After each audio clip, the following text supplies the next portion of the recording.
各位观众，大家好，这里是浙江国际驻伦敦记者贺晶晶。2012年1月10日至18日，伦敦奥运会体操测试赛将在北格林尼治体育场举行。比赛现场，我们有幸采访到了国际体操联合会副主席斯拉娃·科恩。对于中国体操健儿的表现，斯拉娃大加赞赏。 Well, the Chinese gymnasts have proven over the years that they have an excellent program and are excellent competitors.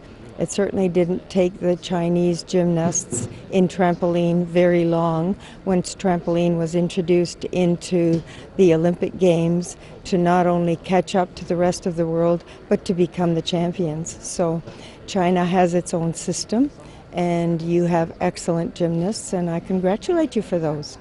随后，斯拉娃饶有兴致地与我们谈起了体操运动现存的几种不同培养体制和管理方式。 There are countries who have an established system of training centers, and those training centers receive the athletes that are talented, and then coaches train them through the training center system, which is, I think, your system in China. Most of the academies and the schools where you bring the talented athletes together. That's one way of presenting gymnastics. Another way of presenting gymnastics is, for instance, that what I know very well is in Canada, we don't have a system of training centers. We have a system of clubs, and our gymnasts are developed in the clubs. And then from the clubs, they are selected and they go to training camps, and then they are put on national teams. So everybody has to do it according to their own country. In Canada, for instance, we are a big country, so we couldn't bring everybody together all the time. In a smaller country like Belgium or Netherlands, they could train together much more often because they're not such a big country. In a big country like China, you also could not bring them all together very easily all the time. So decentralized and centralized training systems are very different. And then we also have a big difference in the support that the Olympic committees and that the government give to each sport. And that varies with the culture.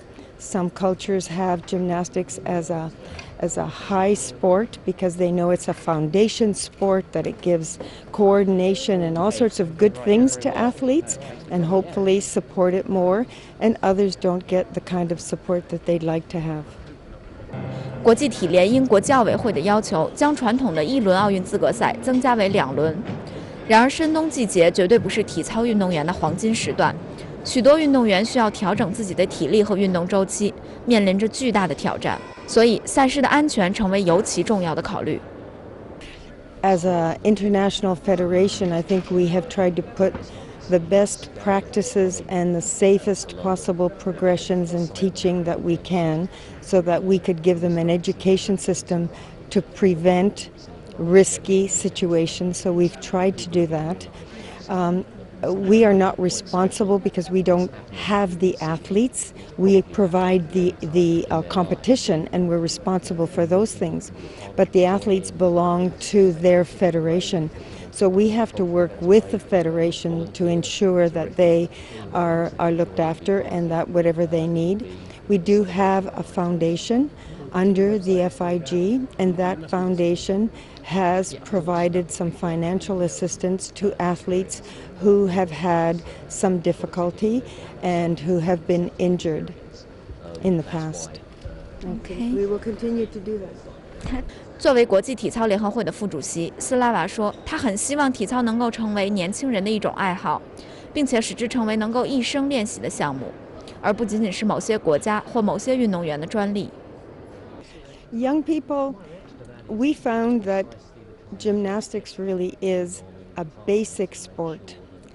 And in many countries, schools will teach gymnastics to provide young children with coordination, with balance, with the ability to be able to move their body. That's what gymnastics does and prepares. So people all around the world should participate in that kind of activity, in those gymnastic foundation principles, because then they will be better athletes no matter what they do. So we really are the base of all sport, and then many athletes develop and go into other competitive activities. 时值中国农历新年，斯拉娃也通过我台向中国的观众和中国体育健儿送上了新春的祝福。